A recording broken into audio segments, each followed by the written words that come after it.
Good afternoon and welcome to the Prince George's County Memorial Library System's weekly community conversation event, Thursdays at 4 p.m. My name is Nick. I'm the COO for Communication and Outreach at the library.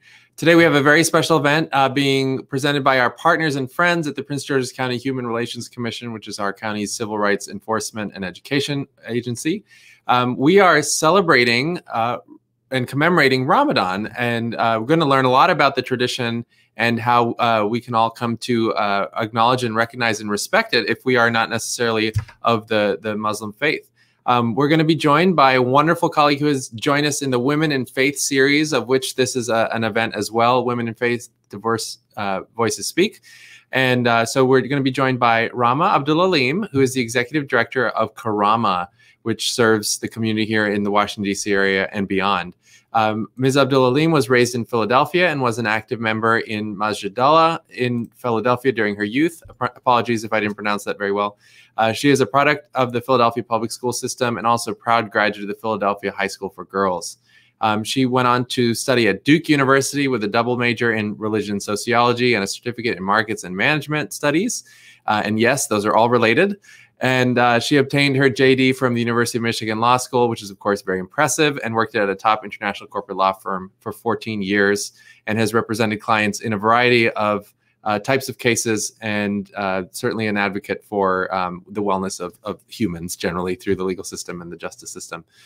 She's also served as a cadet troop leader for a Muslim Girl Scouts troop in Maryland since 2016, has been on the board of the Capital Area Muslim Bar Association as treasurer, and continues to represent the Bar Association as its representative on the National Association of Muslim Lawyers.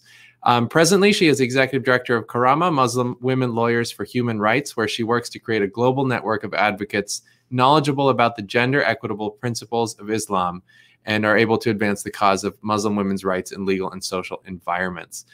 We are so thrilled to have Rama back for the third appearance in virtual library / HRC land since we started COVID times, and we are in spring 2021. There's hope in our midst now, and we're so grateful to have this wonderful conversation today. So I'm going to welcome up Rama and also Kyla Hannington, our colleague from Human Relations Commission, who will be doing today's interview. Welcome. Hi, thank you so much, Nick. No problem. Appreciate that. Hi, Rama. Hey, Kyla, how are you? I'm doing great. How are you?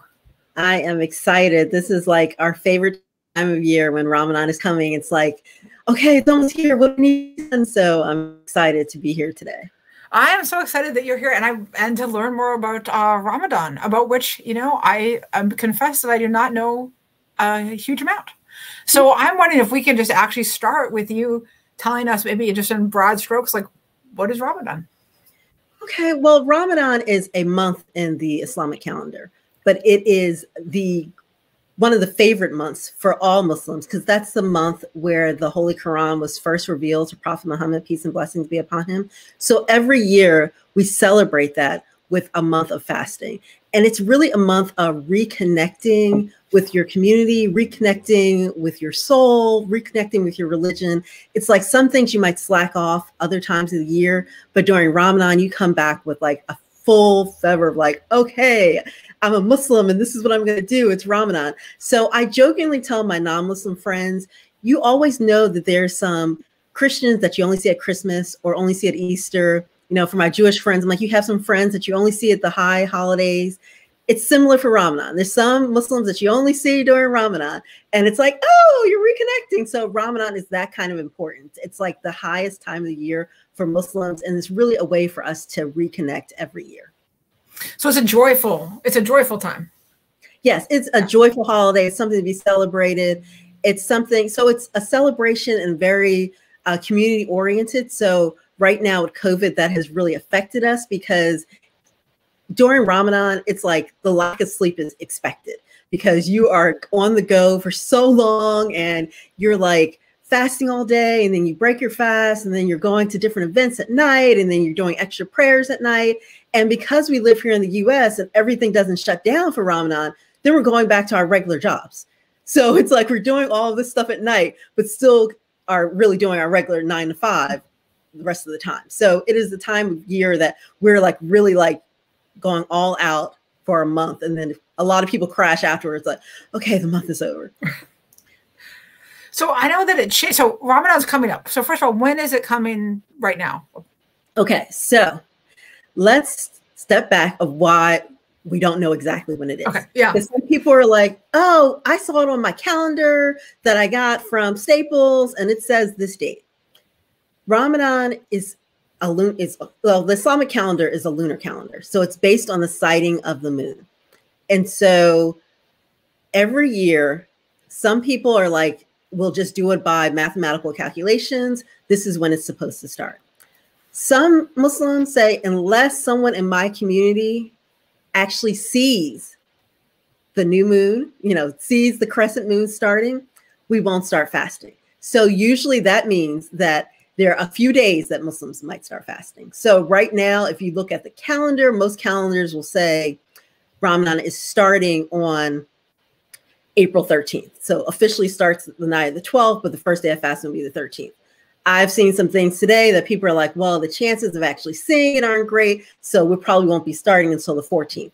So usually people will start within 2 days of each other. So right now it's looking like Tuesday or Wednesday of next week. The majority of people will start.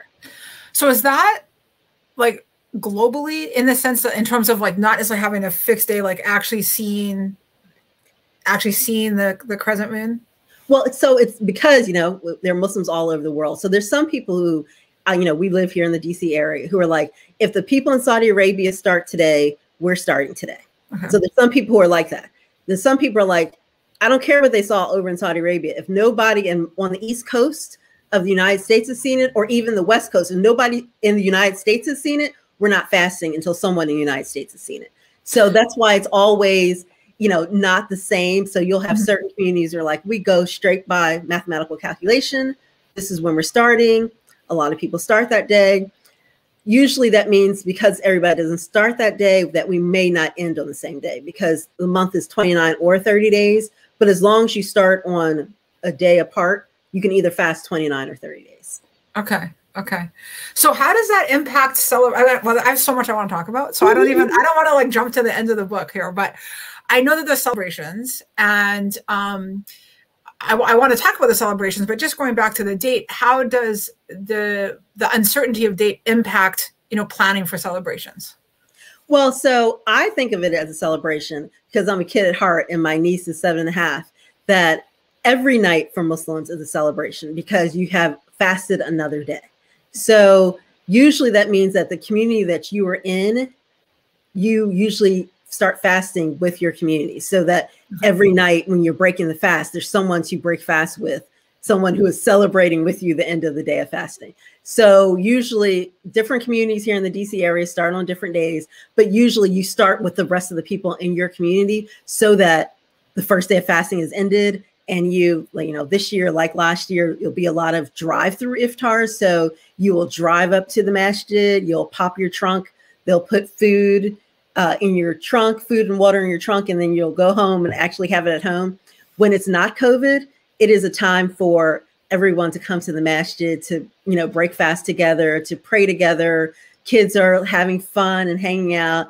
Then there's nightly prayers, and then people are going home. So it could usually last easily from the time the sun goes down to 10:30, 11 o'clock at night, every night during Ramadan. So if I understand correctly, the fasting is done to like further center your connection to God. Is that the idea? Yes, you're reconnecting with the Holy Book, reconnecting with the starting point of Islam being the revelation of Quran that started in the month of Ramadan. So it's a reconnection time. So during Ramadan, it's not just fasting. People are like, oh, you guys are fasting. We're also encouraged to do extra prayers, to read 1/30th of the Quran per day. So some days it's not as much as others, but 1/30th of the Quran per day to do the reconnection. Mm-hmm. And so do more charitable deeds. There's some Muslims who only give charity during Ramadan because you get extra points, like get extra things for doing it during Ramadan. So it's like donations, getting kids involved because, all kids can't start fasting right away. And that's a question that comes up all the time is what age do kids start fasting? And I always tell people, the adults, your child. you know what your child is capable of doing. So you know if your child is ready to start fasting. Most kids don't really start fasting every day until they reach puberty. There are kids who start younger. There are kids who start at 7, 8. But if you know your child can't go without an afternoon snack, cannot go without lunch in the middle of the day, it's not this child needs to fast, because we don't want people falling out from fasting. So it's a reconnection, and it's a separation from food. But at the same time, we need to be very aware that children, like, you can't say, well, you're 5 now, it's time to fast, where you know the child, will have low blood sugar and fall out if they don't eat every 5 hours. Because usually this time of year is not bad, but you're still fasting a good 12, 13 hours. And fasting from everything. So no water. Well, okay, so you're getting, because it's sun up to sundown. So it is dawn. Okay. Oh, okay. So like this, like the crack of dawn. Right. Okay. Yeah. So it's before sun. It's about an hour and a half before sunrise. So it's dawn to sunset. Okay. So it's a little longer. So people usually say, oh, sun up to sundown. It's not quite right. Think of it as dawn to sunset. So it's really probably about an hour. If I'm looking at the times now, it's probably an hour before sunrise right now. And no water. No water. Okay. So it is nothing. a complete fast. So talking about no water, if you are pregnant, breastfeeding, a diabetic, hypoglycemic, a cancer survivor who has to eat regular meals, like you are allowed to not fast. It is not you need to fast after you're over, you've reached puberty. It's like, if you have a medical reason why you cannot fast, that is acceptable. There are other things you can do in light of not fasting. So you can feed the hungry. You can sponsor an iftar to feed fasting people, because you get blessings for feeding people who have been fasting. So you can get some of the blessings of Ramadan without actually having to fast. But sometimes people are like, well, I want to fast during Ramadan, but I'm still breastfeeding. If you can't keep up your milk production by fasting all day, we're not going to starve the baby because you decided to fast. So it's really, there's the elderly. Once you get past a certain age, you don't have to fast. And it's really depending on, your personal health status. Some people stop at 60. Some people are still fasting at 85 because they have no health issues. Right. So, those are all taken into account when people are fasting. And so I know you also mentioned, I do know that there maybe is a prop here too, that you brought something to show us, and it's to do a celebration. And so you have something for your niece, I think, right? So this year, because we're so close to Easter, I was able to get her a basket because she's a soccer fan, and I put together a Ramadan basket for her. Like, Ramadan's coming, Ramadan's almost here. Here's a basket of goodies. So every year, and this is the great part about living in the time we're living at now, because I remember as a little kid hiding that I was fasting Ramadan. Nobody knew what I was doing. I had to take off special days from school. Now there's a bunch of, like books that you can order off of Amazon. So this is a Somali boy practicing, Ramadan at school in Minnesota, I want to say. This is a little girl who's about the same age as my niece on her first year trying to fast. This one is another one. All these books are, you can get, most of them you can get at your local library. So I felt that, because we were doing things with the library, so you could probably get this one at the library. And then she loves dinosaurs. So I got her a dinosaur magazine, and she loves word searches. So I found some Ramadan word searches, and I just put it all together so that she's excited and like Ramadan's coming. She's in the 2nd grade, and really, amazingly enough, she has told her class on the countdown. She's been counting down for the last 30 days. So she's been like, 7 more days till Ramadan. It's 5 more days. So like, she keeps on telling them. They're like, really? So I'm sure people in her class are like, my child keeps on talking about Ramadan. Why do they know so much? But it's really because we want children to be excited, because it's the time thing that we don't celebrate Christmas. We don't have Hanukkah near the New Year. So when kids are like saying, oh my goodness, even last weekend with Easter and people getting Easter baskets, we don't celebrate that. So we want kids to be excited about our holiday as well. So it's really, the decorations have started. We have books for her. I'm like, oh yeah, you have books about Ramadan. You can read about Ramadan. And in Prince George's County, I actually printed off the calendar yesterday.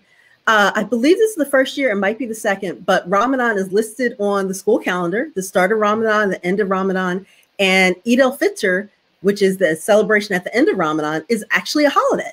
And that's huge for Muslim children, that is huge that your celebration is acknowledged by other people so that other people can be like, oh, you have a holiday? And so it's not a, I was never going to get perfect attendance because I just wasn't. But there were people, Muslim children, who never could get perfect attendance because they always were missing school for Muslim holidays. So the fact that PG County Public Schools now has off for Eid, it's so exciting for Muslim children. It's a great time to be like, oh yeah, I'm a Muslim, and just really talking about what Ramadan is, because so many people don't have any idea. So many people are like, oh, I think I know about it. Some people fast. I think they only do it overseas, and it's not something that's just done overseas. It's something that's done right here in the United States, right here in PG County. There's several masjids, and there's so many Muslim children who are getting ready. They're getting excited, like Ramadan's coming. What's going to happen? What are we going to do this year? So it's really important for us to give them a sense of celebration of our holidays. Yeah, I think for me, so as a non-Muslim person, how great it is for me to learn, and also like about, because it's my community, so my people in my community, my friends, our future friends, and to be like just how rich, knowledge about other traditions are for like a non-Muslim like myself, where it's like, wow, that's so interesting, and it's so rich and deep, and and so much that I didn't know. And so first, I'm just so grateful for this. And I have like many questions, and I want to try to make sure that for people who are listening that they're kind of linear. So I'm going to try here because I'm all over with this. But you mentioned Eid. So what is that? What is the holiday at the end of Ramadan? So it's called Eid al-Fitr. It's the celebration at the end of Eid. There's a prayer in the morning, but usually you're like going out for breakfast because remember, you've been fasting for 30 days. So all of a sudden you can eat during daylight. So you're like going to IHOP or whatever place is open for breakfast. Kids are getting their toys. So their gifts. It's really a time to meet with your family. In COVID, it has been really hard because Eid used to be a time where you would go and visit your fellow family members and take gifts, similar to think about Christmas morning when you're bringing gifts, and people, different families have different traditions of what they do on Eid. And Eid is a 3-day celebration. Most of the celebrating is the first day, but people spend so much time like, Eid Mubarak, because during Ramadan, we say Ramadan Mubarak, which is Ramadan blessing. But Eid comes and you're like, Eid Mubarak. You're like, yes, we made it. It's so exciting. So it is a celebration that we've been counting down to Ramadan, but once Ramadan starts, you count down to Eid. So I have another prop for that. So this is a Ramadan calendar. So on the calendar, we have this little crescent because, everything is a crescent moon. And every day, my niece just moves it. And so it gets all the way down to the bottom and it says Eid. Okay. So every day she's keeping track of how many days are left on the calendar.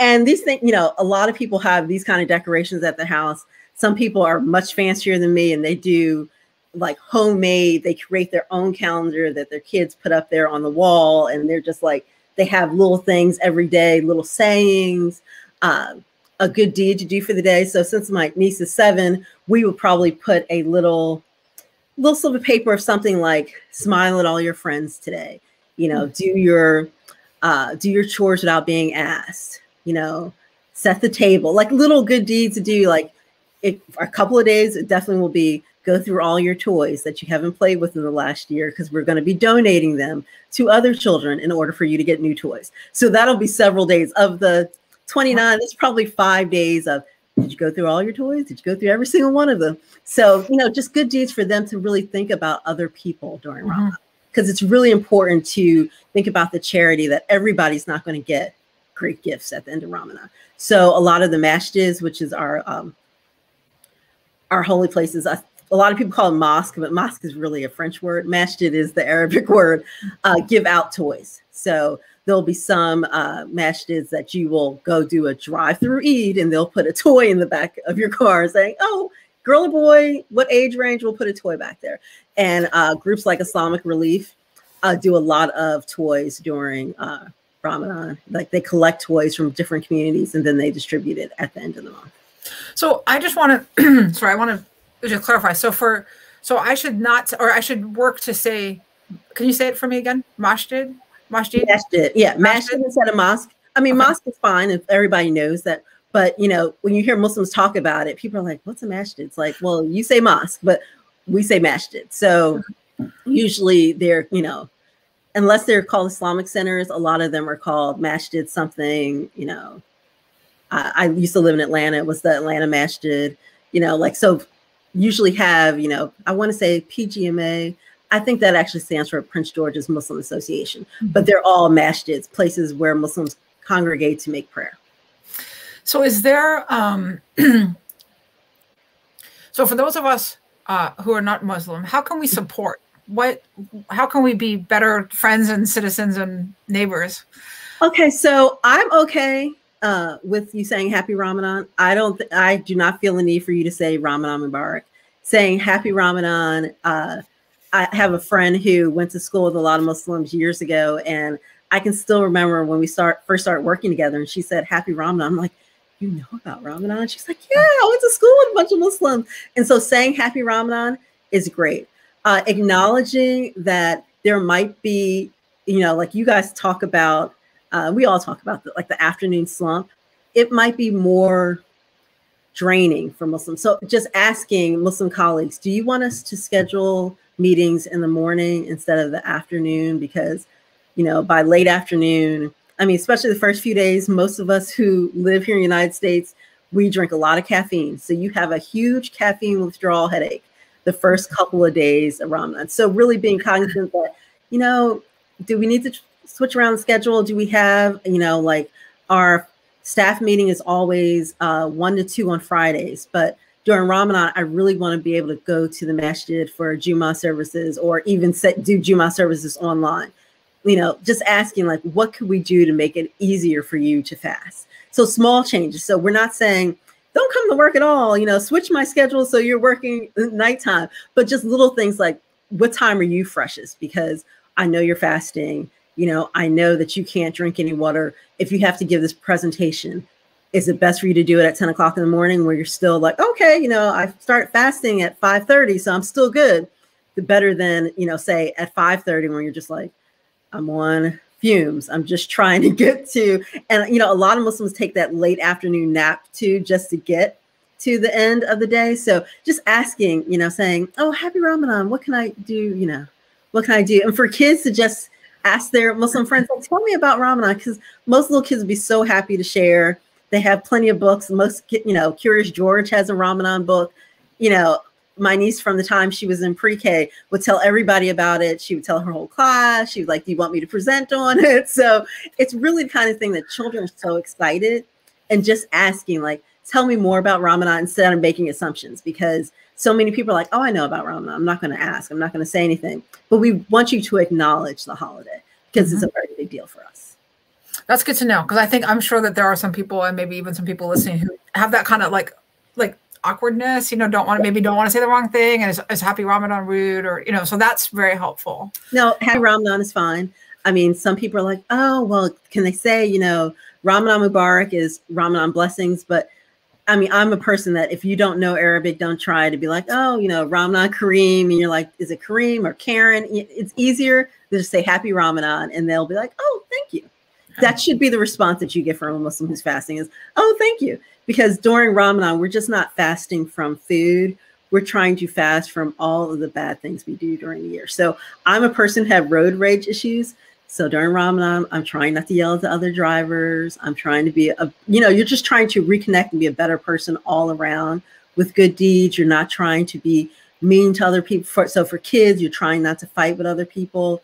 And think about how hard that is. Fasting, because sometimes you're hungry and angry. Right. You're really trying to work on yourself and really recenter yourself during Ramadan. So it's really important just to, you know, like, okay, thank you. You know, I don't assume that everybody's being mean to me because they don't say Ramadan Mubarak. I'm like, Happy Ramadan. I was like, thank you so much. I'm enjoying it.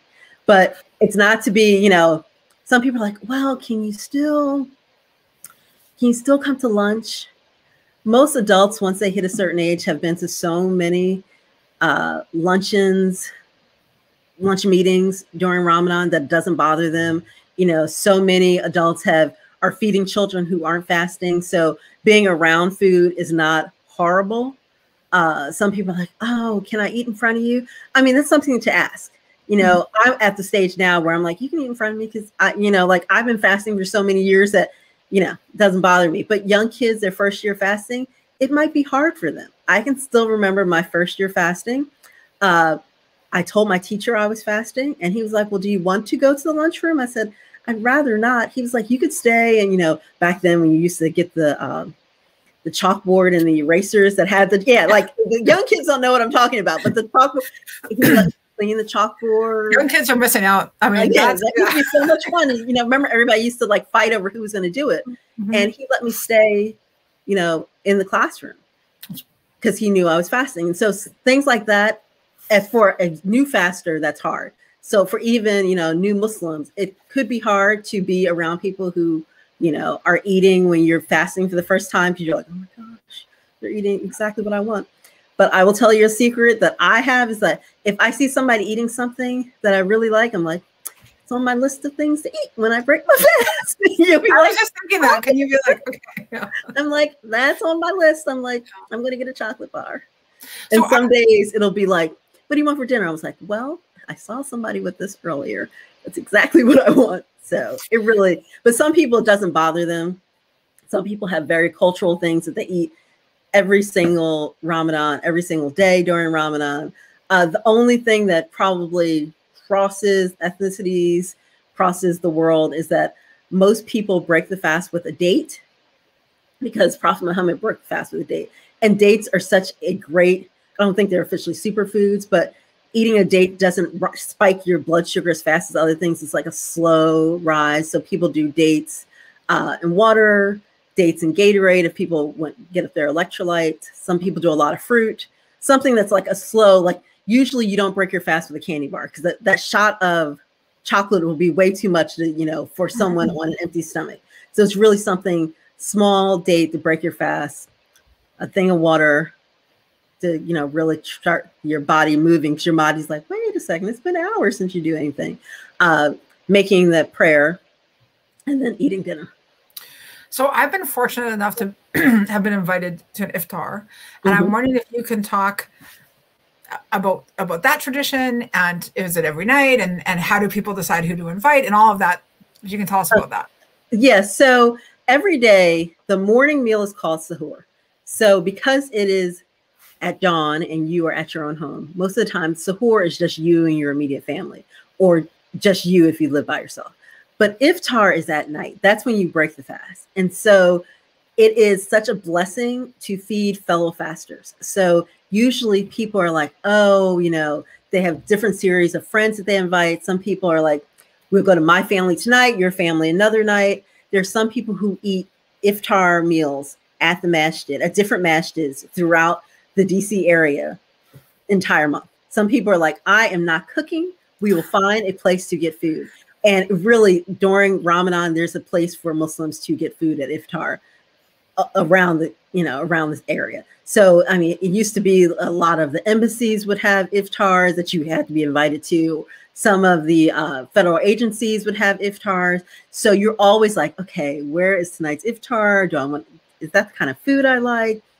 I mean, there's been some interfaith work. I know a synagogue that hosted an iftar for Muslims one year, and they were like, oh, what can we have? We're kosher. And I was like, Muslims eat fish? If you want to do, kosher and have, salmon, and they had a whole spread for an iftar. And so many people are like, wow, we're going to a synagogue? It was like, they invited us and they are feeding Muslims at the end of the day for iftar. So iftars are really parties. Like my niece, when she was like 3, had these silver shoes that she swore she had to wear every night to go to her iftar party. And she was like, where are we going for our iftar party? So for little kids, it's such a social time. And so that's what's making it so hard during COVID, is that it's not the same doing it on Zoom. It's just not the same.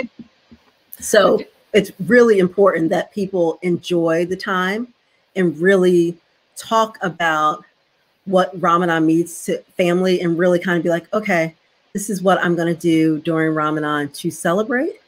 And, I'm celebrating with my family. I'm celebrating with close friends. But for a lot of single Muslims last year was really hard. And it'll be hard this year too, of it's such a community time, and it's a time you look forward to, so that all of a sudden be like, wait a second, we can't do that. It's like, it's very distressing because you look forward to celebrating. That seems like a big piece, right? Is the community aspect, family aspect. The family aspect, the reconnecting, the nightly prayers. You know, yes, you can do night prayers at your house, but doing communal night prayers at the masjid, I mean, there's just something that you have to experience it, that you get a nice warm feeling after doing it, that you're just like, this is Ramadan. So I didn't know until just now that, in fact, so I could make an iftar, invite someone over for iftar to my house. So I've been like waiting for someone to invite me over. So this is actually so wonderful, because this is another way that, I mean, I'm not recognizing that my Muslim friends may have other plans, but that's something that would be a reasonable thing for someone in the community to do, or for an organization to do, to do that and invite people. And you know, like communities do it, like you know, if you live in a subdivision that has, you know, like a community center in the subdivision, and there's some Muslim families, you know, some Muslim families might say, we're having iftar, and just inviting the neighbors to come experience an iftar with you. But it is, you know, when people invite me to iftar, someone was like, oh, let me see, what's your date? And really seriously, the dates easily get up early. So it's like, okay, especially the weekends when you have kids who are in school. So it's like, okay, you bet if you want a weekend during Ramadan, you better put it on the schedule early, because so many people, you know, are like, oh, I want to have my iftar meal. I want everybody to come. And, you know, if you don't get on the schedule early enough, because it's really hard to go to multiple iftars in a night. It's usually one main iftar meal that you're going to go to. Right. So, and someone has asked, and I have this question too, but I see that someone has asked it, which is, so if you're invited to an iftar, and let's take it from the spectrum, a non-Muslim person is invited to an iftar, what should they do? What should they expect? What should they bring? They don't have to bring anything. Okay. And it's really, you should expect to get there on time. So this is for people who are always late. This is the time to get there early. If they say that they're breaking fast at 6:21, they're breaking fast at 6:21. It's not a thing to get there late. So if you want to have a full experience, get there before they say fast breaking time is. Usually they'll have a little something beforehand, or if nothing else, people are standing around helping the person who's hosting at the last minute.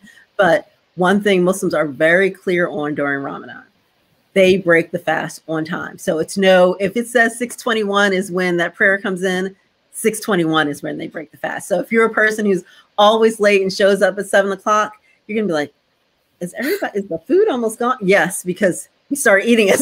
You know, like we broke the fast, we had prayer, which takes, you know, breaking fast might take 5-10 minutes. Prayer might take another 5, but after that, people are, you know, eating. So if you're invited, you know, you're going for the experience. It's almost like a dinner party, but it is during Ramadan. So how is Ramadan in general, if you're able to speak to this, how do we see Ramadan in the United States versus other places in the world? So it's interesting. When you're in a non-Muslim country, it's totally different than being in a Muslim country. So in a Muslim country, everybody's celebrating. It's similar to here, where everybody knows that Black Friday is the day after Thanksgiving. Everybody knows that there's all those holiday parties. Nobody schedules a night meeting for December 24th because everybody knows it's Christmas Eve. That's similar to how in Muslim countries Ramadan is. Nothing big is scheduled during Ramadan. There are no company retreats during Ramadan. A lot of countries, depending on the country, some countries basically shut down. Some countries are similar to Europe in the last 3 weeks of August when everybody goes on vacation. In some Muslim countries, the whole country kind of slows down during the day. You can't find anybody, but people are up all night celebrating, visiting family, and sleeping all day. So it is different in a Muslim country compared to here in the US. Yes, we're still trying to do some of those. We're up at night praying, we're visiting people, but some Muslims may take off the last 10 days of Ramadan to just be really into it, but most of them will only take off for Eid at the end of Ramadan. So it is different. And it's very cultural too. So every culture celebrates Ramadan differently, even an iftar. So I have a funny story about this. one of the people who work with me, he's from Egypt. And his first year, he married a woman from Bangladesh. And so his first year, his first iftar, first Ramadan as a married couple, they fasted all day together. They go to break fast. And he's like, where's the soup? And she's like, what soup? And a lot of Arab cultures, especially in Egypt, they break the fast after the dates and the water and stuff like that. Their first course is like a lentil soup. They want something bland in their stomach first. She's from Bangladesh. They have, looks like samosas that are very spicy. That's what they eat first. And so she's like, that's a big difference. Oh, yeah. She was like, oh, here's this. And so he's like, my mouth's on fire. And I'm like, what are you trying to kill me? We just got married. But it was really a different cultures celebrate differently. So it could totally be, depending on the cultural background of the person who's breaking fast that you're at the iftar house. It could be little things like most people will have dates, but I grew up in a community that did dates with a little sliver of like cheddar cheese. So the salty with the sweet. Some people do dates with cream cheese. Some people do dates with chopped nuts. It's really, they're all dates, but there could be something added to the dates. Some people do crackers like the saltines, so something that you would eat if you had an upset stomach. Some people do saltines. So it really depends on the background of the person, what they consider traditional iftar food. So also it's like, okay, well, it's time to break fast. What's the traditional food? And I'm like, there it goes. Right. Chicken, rice, and a vegetable. I'm not the biggest fan of rice. I know there are Muslims out there that say, oh, she said, I'm not the biggest fan of rice. I'm like, oh, gotta eat chicken and rice again. But it's chicken done different ways. So it depends on the community. If it's a curry chicken, if it's mild, if it's like a tandoori chicken. Mm-hmm. So it's usually some kind of protein, most of the time rice, some people's bread, and some, vegetable or something like that. Something it's not a simple meal because some people go all out. So I used to have a friend who was a chef and he was a non-Muslim, but he loved Ramadan. He was like, when are you having your event? And I'm like, why are you the only person talking about Ramadan, 2 months in advance? He was like, well, I need to put the date on my calendar and we need to put together a menu. And people would come to my house with takeout containers because they knew he would make so much extra food. And people are like, wow, you have all this food.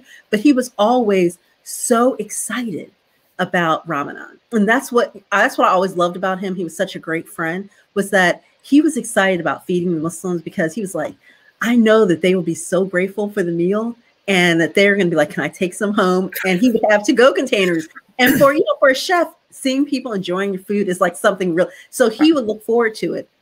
And so many people are like, Rama, when's your iftar? I'm not going to schedule mine. I don't schedule mine around Rama's iftar. And, because everybody knew that I was going to have a huge spread. But that's not normal. Like everybody doesn't have huge spreads. A lot of people have, like something small, but something that's very like what their community does. And so, I went to the Philippines and there's a very strong Muslim population in Mindanao that's been historically there for centuries. And they had stuff and they were like, oh, enjoy this. And I'm like, what is that? Okay, I'm going to try it once. But, for everyone, they were like, y'all don't eat this? I'm like, my community in the US does not eat what you guys eat. So cultural differences really come in during Ramadan. It's really a way to really experience the fact that Muslims are not a monolith. I think so many people think that all Muslims are Arab. That is not true. Most Muslims are not Arab.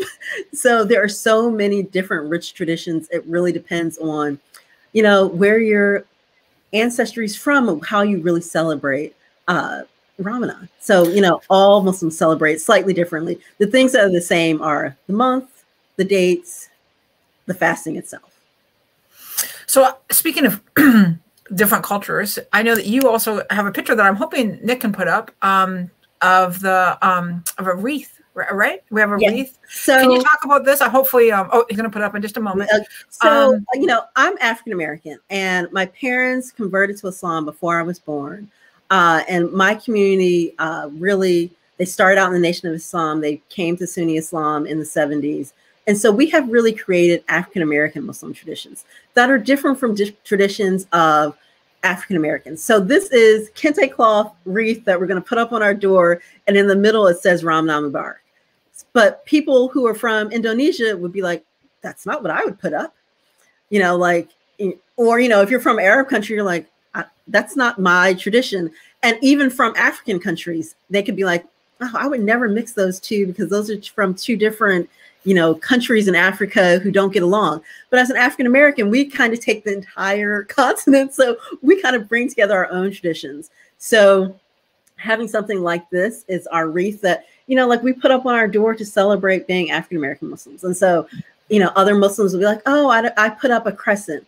I mean, it's the same thing that some Muslims put up.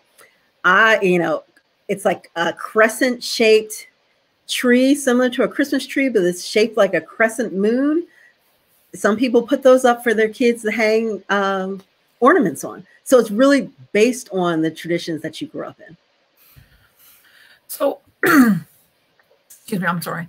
I just want to go back to the iftar again, because apparently I'm inviting everybody over to my house, just FYI. So I know you said, you know, that a typical, and I think you've answered this, but I just want to be clear. If I'm having people over, and I know you mentioned that a lot of times people will have like a chicken, rice, vegetable. Could I make any, I mean, could I make food, like, could I make a, you know, falafels? It's my favorite thing to make. Yeah. Like, you know, or so should really I try to make? Okay. Depends on your Muslim friends, really. So it would be nice to have dates, but if you don't have dates, you have like cut up fruit tray. That's fine. It's just something light. Some Muslims are strictly halal, so they only eat halal foods. So that would really, you know, talk about your beef, chicken, lamb, those kind of things. But there's not a halal standard for, say, fish. So if you, you know, do fish or a vegetarian meal, as long as there's no pork or pork byproducts, you're usually safe. But I would usually ask the Muslims that, you know, are your friends like, oh, are you strictly halal? For us in the DC area, I know some people are like, oh, I go to a halal food truck. There's a bunch of halal food trucks in downtown DC that have a lot of people, and most of those people are not Muslims. So a lot of people know what halal is nowadays. Growing up, I used to say halal, and they'd be like, what? I'm like, it's the Muslim version of kosher. So it's the way that the animal is sacrificed for you to eat. So it's really a matter of, are you strictly halal or not? If they're not strictly halal, it's, you know, you can just give them anything that's not pork. So you can be like, oh, I have this special beef dish that I'm doing for you. And then it would be something that I would ask, like, are you a not spicy person? You know, like, because some people just really, you know, if you think about it, during Ramadan, some people are like, oh, I can't do anything spicy. But certain cultures, I have very good friends who are Pakistani. I went to their wedding and I was like, is that just a layer of peppers on top? And it was just, they're like, ooh, if you don't like spicy, don't touch that. So for them, that's what they expect. Like, that's what they love is the spicy. For me, I'm like, ooh, no spicy. They're like, oh, just add some yogurt. Yogurt was not sufficient to get rid of the spice. So a lot more yogurt. Right. Yeah, so it's really a matter of asking your friends, like, do you have any dietary restrictions? Is there anything that you really don't want to see? You know, some people are like, during Ramadan, I never eat pasta because it's like short. It doesn't stay with you very long. And that's another thing that I forgot to mention for sahur in the morning. So some people treat sahur, that morning meal. Some people eat breakfast foods and some people eat dinner foods, depending on just how they feel in their culture. Like, so that usually it's breakfast or dinner foods. I'm a person who doesn't necessarily love breakfast foods. And I know I'll be thinking about the leftover sandwich from last night. So I might eat that sandwich in the morning. But some people are like, I do overnight oats. I wake up, I have my oatmeal. You know, that's what I have every day for iftar. I mean, for sahur, for that morning meal. But people are strongly encouraged to not forget the blessings of sahur and get up for it. Because some people I know will roll awake 2-3 minutes before that prayer comes in, drink a bottle of water and be like, I'll be okay all day. And you're like, yeah. You should. So we usually encourage, especially people who are fasting for the first time, encourage people to take advantage of sahur and actually wake up and eat that meal so that you can have something in your stomach. So I have a question that's a little bit, I mean, it's to do with Ramadan. It's a little bit away, which is just to do with this time that we're in. It's the time of COVID, and it's also the time of this massive vaccination rollout. So what are the implications of that for people during Ramadan? Okay, so I'm not a doctor, but I have been on a lot of COVID calls, and we're part of a coalition. And Karama actually signed on to a letter that was released by the National Muslim Coalition, or maybe Muslim Doctors Coalition, who came up with, they really were supported by scholars and doctors that getting vaccinated does not break your fast. I think that that's what a lot of Muslims have a concern, that somehow putting anything in your body during the day breaks your fast. And the scholars have already, the Fiqh Council of North America, the Islamic Society of North America, and I believe ICNA have all come out with statements that to get a vaccine does not eliminate your fast. Because some people are like, I'll just wait until Ramadan's over because I don't want to get, any kind of vaccination when it's available to you. For Muslims, we are very big on the benefit for the community. And for us, getting vaccinated is very important. It is a very important part of community building. We want to be able to get back to the point where we can go to the masjid.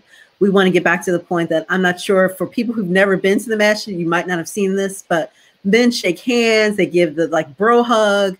Muslim women kiss each other cheek to cheek. And we do so much close interaction that we have missed. And for me, especially, I'm like, I miss being able to hug people. We hug all the time. We are hugging people. So the fact that we can't do it during COVID has been really trying. And so we are encouraging people that when you have the availability to get the shot, we'll actually I'm going to send it out on the Karama Facebook page. And I'll put up the statement. But getting the shot, the first shot, the second shot, it does not matter. That does not nullify your fast. If you get sick from the shot, we all know that if you get sick during Ramadan, you can make those days up. So Ramadan should not be your excuse you use for not getting the COVID shot. And I want to encourage, I was blessed that my first shot was exactly 4 weeks from this Monday. So I will get my second shot on the 12th. So I will get my shot right before Ramadan starts. But that was just a blessing. That was not planned. But, I'm like, what? If I get sick and miss the first couple of days around, that's okay, because I'm doing this for the greater good.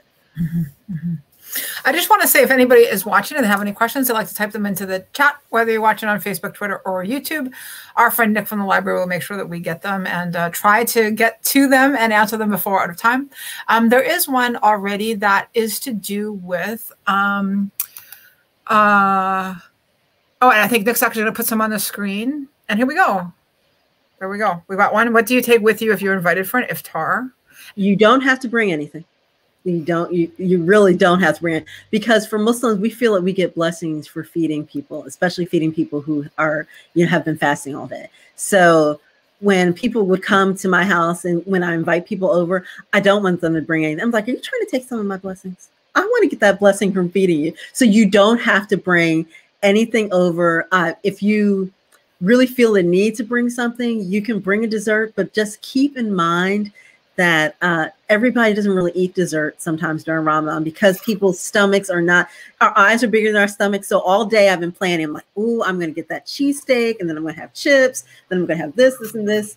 And I get halfway through my cheesesteak and be like, So it really depends on, don't feel bad if people don't eat the dessert you bring. And then some people, when, they invite you over to an iftar, have, a special dessert that is cultural that they like to share with you. So don't really feel the need to bring anything. I know some people are like, I always take something to, you don't have to, you literally don't have to bring anything with you. Could that be, so it sounds like it really, maybe the, excuse me, the more appropriate thing is to not bring something in that case, in terms of a food item. Yeah, you can always ask. You're like, can I bring? But most of the time, no, don't bring anything. Like people be like, no, right. Because we feel the need that we are like doing this as something that we're getting a special blessing for during Ramadan.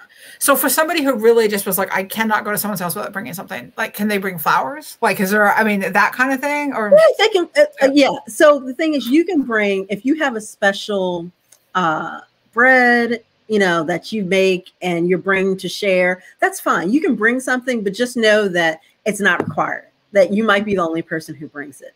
I see Allison's question. It really depends on your Muslim friend.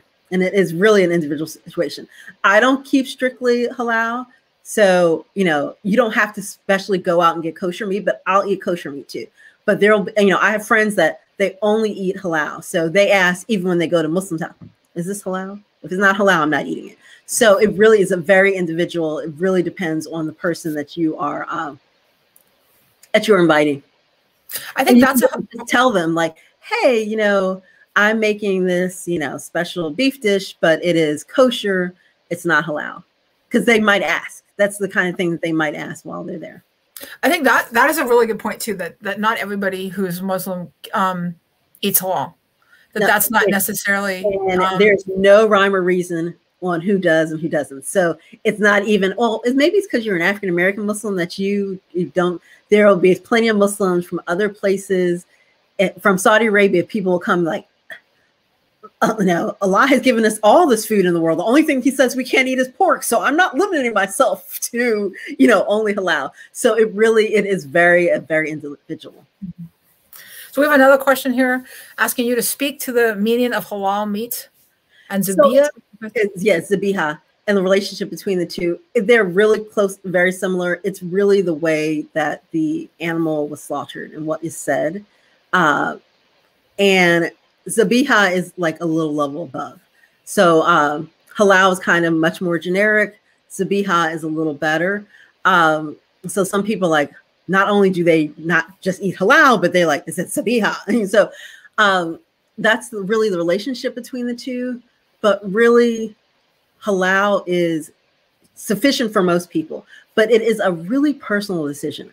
I want to stress that because I think too often, like in every other religion, we start getting this kind of litmus test of how Muslim are you? Do you only eat zabiha meat? Do you only eat halal meat? Are you a vegetarian? Are you a vegan? I mean, and I want to stress that as long as you feel it is your connection, because for Muslims, one of the best things about being Muslim is that our direct connection to God. We don't have someone who is going to get, like, we don't have to go to an imam and say, Imam, can you tell me what to do? And tell me, it's really your own prayer that you make. So it is, you know, for most Muslims, when they sit down and eat, they say Bismillah, in the name of God, and then they start eating. It's not a long, you know, Lord's Prayer or anything over the meal. Bismillah, and they start eating. So I'm, you know, of the opinion that Bismillah, and as long as it's not pork, I can eat it. But that is a personal decision that I have made. I know plenty of Muslims that are my friends who are like, I can only eat halal meat. I can only eat zabiha meat. But it's really, to me, it's not a litmus test of how Muslim you are on whether or not you eat that or not. Because, you know, I have Jewish friends who never eat kosher. I'm like, not only are you not eating kosher, but I'm pretty sure that's pork. But it's like, okay, you know, that's between you and God. If you feel the need to do that, it's okay. So really, they are very close, but zabiha is a little better. Mm-hmm. Thank you. I'm just seeing if do we have any more questions, Nick? Oh. That's great. So is there anything, I know that we're getting a little bit close to time. And so, I mean, I could talk to you for a while. I'm expecting an invitation to my house for falafel at any time. But is there anything that we haven't covered that you would like to talk about or make sure that the audience is aware of? I'm trying to think if there's anything that we have not brought up already. Oh, I know what it is. And we have said it a few times and we kind of have gone over it kind of. So the Islamic calendar is lunar. And I always get the question, okay, the Jewish calendar is lunar, but Passover and the high holidays are always around the same time. And Ramadan keeps on changing. Ramadan keeps on changing because we are not limited by the standard calendar of January to December. So we are constantly moving. So it is always about 11 days earlier. So sometimes I have people say, no, I thought I had a friend who was a Muslim, but back when they were fasting in December. And now you're fasting in April. Were they really fasting? Well, when did you know them? Was that 20 years ago? Because back in 2000, 2001, fasting was in December, but it moves up 11 days. So it really depends on what year you knew the person. And, you know, so this year it's going to be starting mid-April. Last year was the end of April. Pretty soon, Ramadan will be right with Passover and Easter. You see, it's pretty close this year. So Easter was the 4th. Was the 4th this year, and Ramadan starting on the probably 13th or 14th. So next year it'll be around the same time if Easter hits around the same time. So Ramadan keeps on moving. So at some point it'll be in December again with really short days. At some point in the future, you know, God willing, it'll be in August again with those dog days of August and the super long days. So it just keeps on moving. So sometimes people are like, I had it down on my calendar last year that, you know, I was going to invite people over on, you know, May 15th. And now you're telling me that Ramadan's going to be over by, yes, Ramadan's going to be over by May 15th because it's starting earlier. So really the calendar moves about approximation about 11 days per year. And the other thing that people ask about, I said, what is Zabiha? Zabiha is just basically a little better than halal. So it's the way the animal was sacrificed. And so you might hear people say, I want Zabiha meat because it's the way the animal was sacrificed. So that's what I was saying, that it is a little better than halal. The other issue that comes up is how about people who live in Alaska when, you know, some places in Alaska have all day and like no night. So usually there have been scholarship with Islamic scholars that they go to the closest place that has a 24-hour period and they go by that. So they don't necessarily go by where they're at because having to fast 22 out of 24 hours is just not acceptable. So it really is places like that where, or when it's always dark and it never becomes light. So they go to the closest community to them geographically and use their time. I think that we're almost out of time, but I do see one more question, which is what about prayers? You mentioned 5 minutes, but like gratitude prayers. Oh, no. So I would invite you to, if you don't have a Muslim friend, to make a Muslim friend and ask them about prayers. Muslims pray 5 times a day.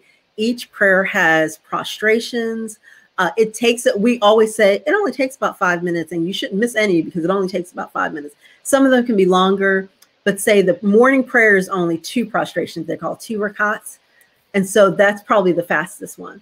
And so Al-Fatiha is the opening chapter of the Quran. We say that every time we make prayer, Al-Fatiha. But you can then say a short chapter. So most of the time we teach children some really short ones so they can make prayer. And so it's very regimented. Prayers have all these steps. So it's really learning, you know, like you can actually Google it and say Muslim prayers, how is it done? And it can show you the different prostrations that you have to make. But it only takes about 5 minutes, because I think some people have this idea that Muslims stay in prayer for like 30 minutes and I'm going to be starving by the time it's over. All said and done, it's between 5 and 7 minutes. I usually say 5. So it is not just a gratitude prayer, but it's a prayer that we have been obligated to say 5 prayers a day. So our first one is 2 rakats, the 2 middle ones. So there's one at like high noon, which is, so the morning one is Fajr prayer. Then Dhuhr prayer is like high noon, and that's 4 prostrations. Then Asr prayer, which is like late afternoon, again, 4 prostrations. Maghrib is the one that we do when we break the fast. That's 3 prostrations. And then there's one about an hour and a half, 1 hour and a half after Maghrib, the evening night prayer, and that's 4.